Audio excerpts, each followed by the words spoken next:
Hey guys, Drac and Draculina here, and we are continuing our final in the series. This is the flagship of the Nerf Rebelle Charmed line, the Everfierce bow. Ah, why can't this ever, dude?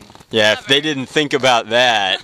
I'm sure this totally isn't a Hunger Games tie-in. That would be crazy.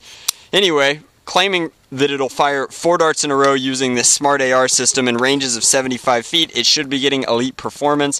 The 3 charms in this blaster are Champion, Leadership, which is always the Rebelle logo, and then Strength is like this pseudo-infinity symbol. Champion is a bow and arrow, and then I think this is the only one that features a gold charm bracelet.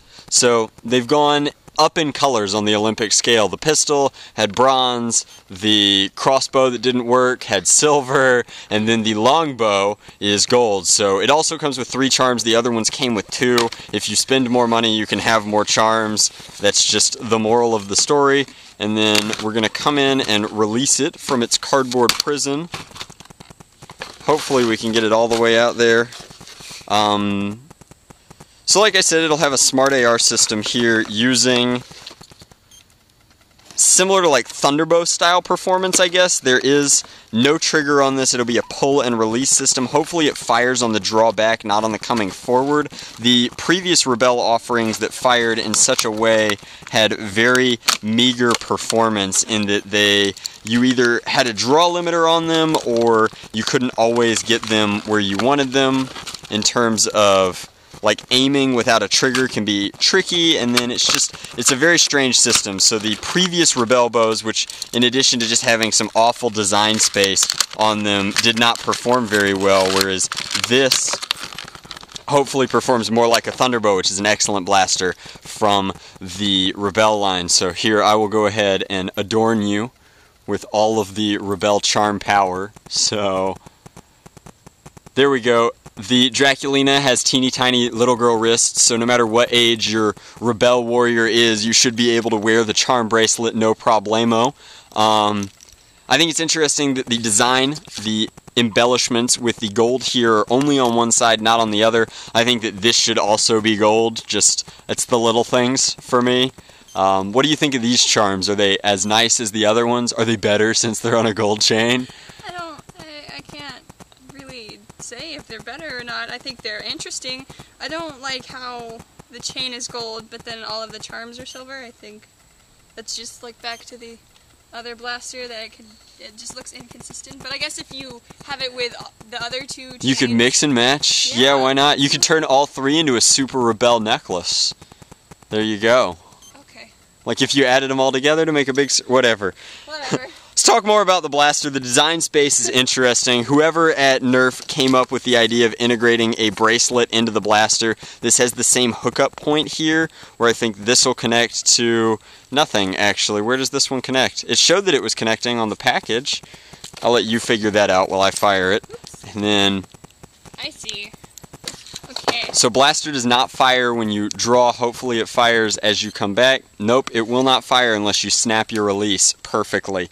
So very similar to the old bows. Does have a lot of draw to it. I'm sure most of this is plunger. Certainly spring powered. This elastic is for show, just to make sure that your little knock here, or whatever it is supposed to return. This doesn't rotate freely, which is kind of annoying. I wish you could slip off of it like actual archery, but we will go ahead and fire the bow. Again, like, because of how it's designed, it inclines, so unless you're really gripping it, which is not how you should fire a regular bow, it doesn't perform perfectly. So we're going to grip the crap out of it, fire parallel, and performance is certainly not elite. Like, definitely, we'll try a range shot.